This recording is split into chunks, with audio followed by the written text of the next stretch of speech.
Welcome to Ayurveda वाला। Research pathology और medical statistics के चौथे लेक्चर में आपका बहुत स्वागत है। इस लेक्चर में हम लोग बात करने वाले हैं scope and importance of research in Ayurveda. What is the importance of research in Ayurveda as well as what are the scope of Ayurveda. तो आज के इस लेक्चर में हम बात करेंगे कि आयुर्वेदा में कहाँ कहाँ स्कोप है, क्या क्या रिसर्च किए जा सकते हैं, और अगले लेक्चर में हम बात करेंगे कि आखिर रिसर्च की आयुर्वेदा में क्या इंपॉर्टेंस है। तो चलिए शुरू करते हैं। क्या लिखा हुआ है? There is a huge scope of research in Ayurveda. Some of its areas are, number one is literary research. Yes, there are several context, बहुत सारी ऐसी बातें हैं which has been written in the literature of Ayurveda which need to be researched and to be experimentally verified. तो ये बहुत important है कि जो कुछ भी फैक्ट लिखे हुए हैं आयुर्वेद के टेक्सचर में उन्हें रिसर्च किया जाए। फंडामेंटल रिसर्च जरूरी है। ड्रग, जो भी आयुर्वेदिक ड्रग्स हैं उनका कैसे, क्या मोड ऑफ एक्शन है, कैसे क्या फार्माकोलॉजिकल एक्शंस है, वो कैसे काम करती है सेल पे, टिश्यू लेवल पे और ऑर्गेन लेवल पे, तो उसको रिसर्च करके इस्टेब्लिश करने की ज़रूरत है। क्लिनिकल रिसर्च करने की ज़रूरत है। सबसे पहले बात करते हैं लिटरेरी रिसर्च के बारे में।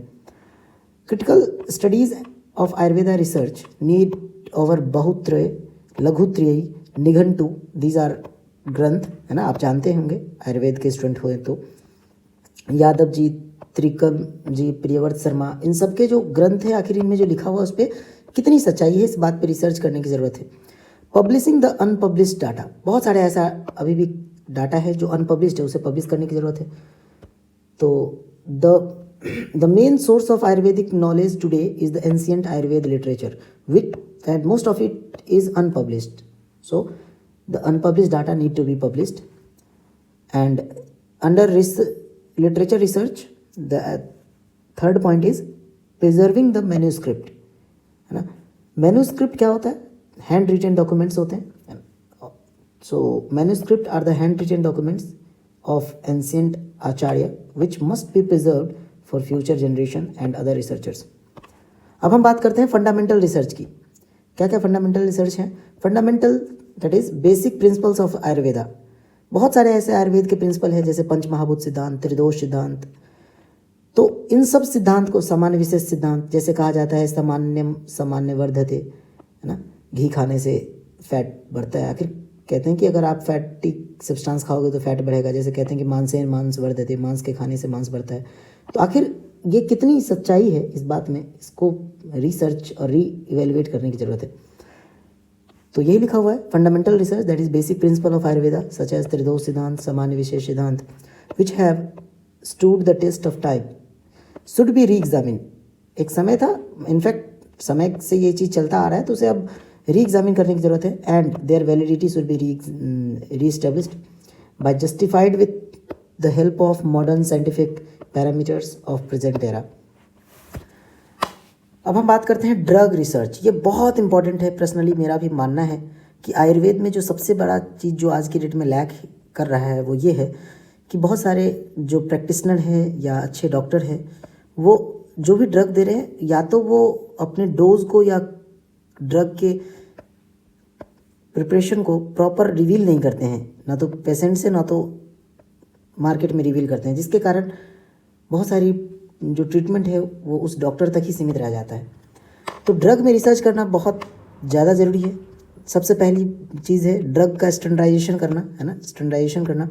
Standardisation of drug, Ayurvedic drug must be done to provide their safety, efficacy for its global acceptance. अगर आप चाहते हैं कि आयुर्वेद पूरी दुनिया में फैले तो इसके लिए सबसे इम्पॉर्टेंट चीज़ है वो ये है स्टैंडर्डाइजेशन ऑफ ड्रग, जिसमें आता है standardisation of raw drugs, standardisation of finish drugs, standardisation of method of preparation. कौन सा ड्रग कैसे बनाया गया, है ना, ये बहुत ज़रूरी है। The drug which are untouched should be included in Ayurvedic pharmacopoeia. Commercial production and supply of genuine quality of Ayurvedic drug should be allowed. अब हम बात करते हैं क्लिनिकल रिसर्च के लिए। तो क्लिनिकल रिसर्च क्या होता है? Standardisation of Ayurvedic line of treatment to provide their safety and efficacy, उसे हम बोलते हैं क्लिनिकल रिसर्च। मतलब क्लिनिकल लेवल पर क्या रिसर्च किया जा सकता है? आप आयुर्वेदिक लाइन ऑफ ट्रीटमेंट को आप स्टैंडर्डाइज कीजिए, उसकी क्या सेफ्टी है, कितना परसेंट तक ये आयुर्वेदिक ट्रीटमेंट वैलिड है, ये सब बहुत ज़रूरी है। क्लिनिकल रिसर्च इसलिए भी ज़रूरी है ताकि हम है ना पता कर सके कि कोई भी अगर न्यू डिजीज़ आता है उसका कोई ट्रीटमेंट होता है तो, है ना, तो वही लिखा हुआ है to find out new treatment for the existing disease and for the new ones. अगर कोई नया डिजीज़ आता है उसके लिए कुछ रिसर्च ही है। जैसे आपने क्या हम सब ने देखा है कोविड के दौरान बहुत सारे लोग बहुत सारी अपनी अपनी दवाई को प्रचार कर रहे थे। अगर ये स्टैंडर्डाइज रहती तो ज़्यादा बेटर रहता। To find solution for current problems such as cancer, AIDS, autoimmune disease, ये सब बहुत ज़रूरी है रिसर्च में। तो ये स्कोप हैं। अभी जो हमने बात किया क्लिनिकल रिसर्च के बारे में बात किया, अभी हमने बात किया ड्रग के स्टैंडर्डाइजेशन के बारे में बात किया, ड्रग रिसर्च के बारे में, चाहे हमने बात किया फंडामेंटल रिसर्च के बारे में, चाहे हमने अभी बात किया आपको लिटरेरी रिसर्च के बारे में। तो these are the scope of research in Ayurveda. I hope आपको ये चीज़ समझ में आया होगा। हम अगले लेक्चर में बात करेंगे रिसर्च की क्या इंपॉर्टेंस है आयुर्वेद में, आखिर इस रिसर्च होने से फ़ायदा क्या होगा। Thank you. अगर आपको ये वीडियो पसंद आया तो लाइक कीजिए। धन्यवाद।